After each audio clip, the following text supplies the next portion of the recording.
कथा राजे की लड़की रैबा जी की। रूस देश की बात है कि उस देश में एक राजा राज किया करता था। उनके घर एक लड़की पैदा हुई जिसका उन्होंने नाम रैबा रखा। जिस समय उस लड़की का जन्म हुआ उससे कुछ समय बाद ही पड़ोसी राजे ने उन पर हमला कर दिया। उस लड़ाई में उनके माँ बाप मारे गए और यह यतीम हो गई। उसने अपने माँ बाप के घर कोई सुख नहीं देखा। हे भक्तजनों, इसकी पूरी कथा इस तरह है, सभी प्राणी ध्यान से सुने। जब रैबा के माँ बाप युद्ध में मारे गए तो रैबा को पालने वाली उसकी दाई माँ दूसरे बादशाह से आंख बचाकर महल से बाहर निकल आई। बाहर उन्हें पालने के लिए कोई अच्छी जगह न मिली। इसे कोई अच्छी जगह न मिलती देखकर इन्हें एक फकीरों की मंडली में लेकर रहने लगी। वहां जाकर ये अपनी हालत बताकर उनके साथ रहने लगी। उन्हीं के साथ पलकर वह बड़ी हुई। बचपन में ही फकीरों के साथ रहने के कारण उस बच्ची का प्रभु भक्ति की ओर ध्यान हो गया। इसलिए जवानी की अवस्था में उसके अंदर जवानी के कोई वकार पैदा नहीं हुए। एक दिन की बात है कि दासी इसको कहीं लेकर जा रही थी कि एक वेश्वा ने इसे देख लिया। यह लड़की बहुत सुंदर और रूप वाली थी। वेश्वा ने दासी को माया के जाल में फंसा लिया और उसे 5,000 रुपए लेकर रैबा को बेच दिया। वह इस लड़की को लेकर अपने कोठे में ले आई और सजा धजाकर ऊपर वाले चौबारे में बैठा दिया। उस समय वेश्वा के पास एक साहूकार आया तो उससे पैसे लेकर उसे ऊपर चौबारे में भेज दिया। वह साहूकार अपने मन में व्याभिचार लेकर ऊपर जाने लगा, परंतु साहूकार ने अभी पहली पौड़ी पर ही पैर रखा था कि रैबा ने उसे देख लिया। रैबा के देखते ही उसके शरीर में बेचैनी आ गई और वह मूर्छित होकर गिर पड़ा। वह उसके पास न पहुंच सका। जब भी वह पीछे हटता तो ठीक हो जाता। जब वह दोबारा पौड़ियों की ओर आगे बढ़ता तो उसकी आंखों में अंधेरा छा जाता। इस तरह रैबा के पास जाने के लिए उसने कई यत्न किए, परंतु सभी यत्न बेकार गए। आखिरकार उसके मन में विचार आया कि यह कोई साधारण लड़की नहीं है, यह लड़की कोई खुदा की भक्ति करने वाली लगती है। उस समय साहूकार ने शुद्ध भावना धार कर विनती की कि हे देवी, तुम जो भी हो आज से मेरी माता हो। अगर मेरा आपके पास आने से कोई काम ठीक हो जाए तो अच्छी बात है। ऐसी मन में धारणा करके साहूकार उस लड़की के पास चला गया। साहूकार ने ऊपर पहुंचकर उस लड़की को सिर झुकाकर नमस्कार किया और कहा कि आज से तू मेरी माता है। मेरे मन ने जो आपसे गलती की है वह मुझे माफ कर दो।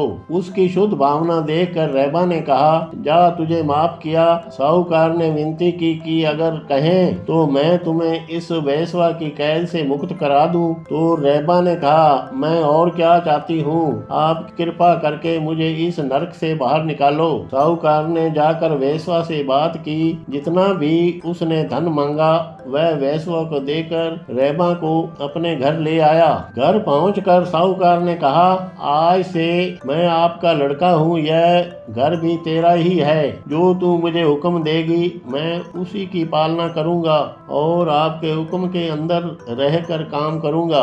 इस तरह उस राज लड़की के दिन अच्छे बीतने लगे। जो भी रैबा उसे कहती वह उसका कहना मानता रहता था। इस तरह साहूकार का मन भी भक्ति की तरफ चलने लग गया। एक दिन की बात है कि साहूकार ने रैबा जी से पूछा, माता जी, किसी तरफ से कोई कमी तो नहीं है? तो आगे से रैबा ने कहा, बेटा, यहाँ रहते हुए तुमने मुझे सारे सुख दिए हैं, किसी तरफ से कोई कमी नहीं है, परंतु अब मेरा दिल मक्के जाने को करता है। अगर तू मुझे आज्ञा दे तो मैं वहाँ से होकर आऊँ। आगे से साहूकार ने कहा, हाँ माँ, अगर आपके मन में कोई ऐसी तमन्ना है तो जरूर जाकर आओ। मेरी तरफ से तुम्हें कोई ऐतराज नहीं है। जाओ और जिस भी चीज सामान की जरूरत है वह भी ले लो। उस समय लड़की को जिस जिस सामान की जरूरत थी उसने वह ले लिया और शहर से बाहर निकल पड़ी। जब वह थोड़ी दूर आगे निकली तो एक जत्था हज के लिए जा रहा था। रैबा ने उससे पूछा कि कहाँ जा रहे हो? तो उन्होंने कहा कि हज के लिए जा रहे हैं। रैबा ने फिर प्रश्न किया। रैबा ने कहा कि मुझे भी अपने साथ ले चलो। काफले वालों ने कहा, अच्छा चलो तुम भी। तो वह भी उनके साथ साथ चलने लगी। चलते चलते जिस समय मक्का कोई 60 कोस आगे रह गया, वहाँ उसने एक कुआं देखा। अपने काफले वालों से कहने लगी, आप चलते चलें, मैं यहाँ नमाज अता करके तुम्हारे पीछे पीछे चली आ रही हूँ। यह सुनकर काफला आगे की तरफ चल पड़ा। जब यह कुएं के पास खड़ी होकर नमाज अता करने लगी तो वहाँ एक कुतिया थी जिसके 2 छोटे छोटे बच्चे थे। इन्हें देखकर वे सभी विलाप करने लगे। उनको विलाप करते सुनकर रहबा ने सलाह की कि शायद ये बच्चे प्यासे हैं। उस कुएं के पास कोई रस्सी या बाल्टी वगैरह नहीं थी। उसने इधर उधर देखा, उसे ऐसा कोई साधन नहीं मिला जिससे कुएं से पानी खींच सके। आखिर में हार कर उसने अपने सिर के बाल उखाड़े और उन बालों की तंदी बनाई। उस तंदी के आगे